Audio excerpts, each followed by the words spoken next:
Hi, welcome back to my channel, Beautiful Minutia. If you're new here, my name is Tiffany, and it's time to talk about my favorite books that I read in the third quarter of 2021. So far I have done this for quarters 1 and 2, so I will link those videos if you want to go back and look at them. I read a lot of really great books for third quarter, and so it was really difficult to narrow it down. All the books that I am going to talk about, I'm just going to do like my top 5. These are the books that I read in July, August, and September of this year. So some of these books I've talked about a little bit more recently because we're not that far out from September. It's difficult because I don't know if I can rank them like from 1 to 5. So I'm just going to go in the order that I read them because I love them all. And they're all very different genres. So they're kind of all over the place. All of these books were 5-star books. Sometimes it doesn't work out that way. Sometimes after some time has elapsed, a 5-star book doesn't hold on to me as much as maybe I thought it would when I finished it. And sometimes a 4-star book is one that I just can't stop thinking about. So it doesn't always work out that all 5 books in my top 5 are 5-star books, but that is how it worked out this time. So we will go ahead and get started. The first one I want to mention I read in July, and it's Northanger Abbey. I'm going to put this book down because it's huge and it's heavy, but this is the copy that I read this out of. It's a really beautiful bind-up. I had read most of Jane Austen's major novels.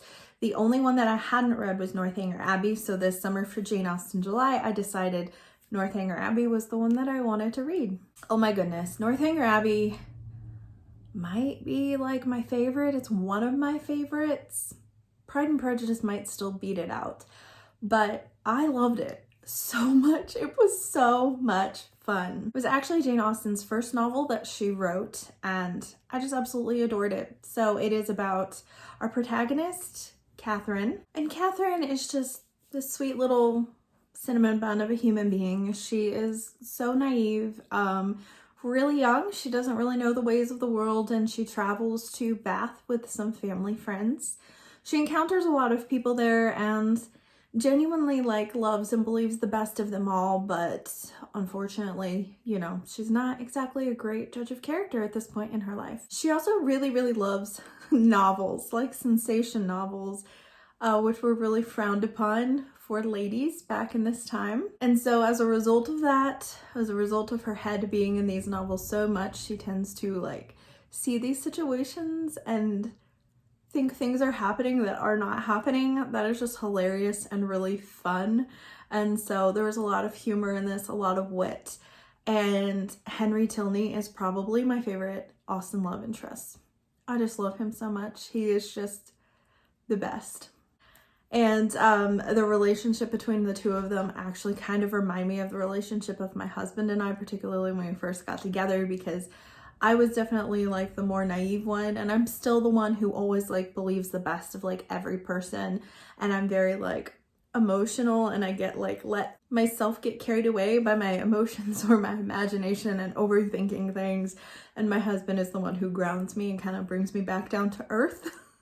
So I think that was another reason why I really appreciated the love story in Northanger Abbey.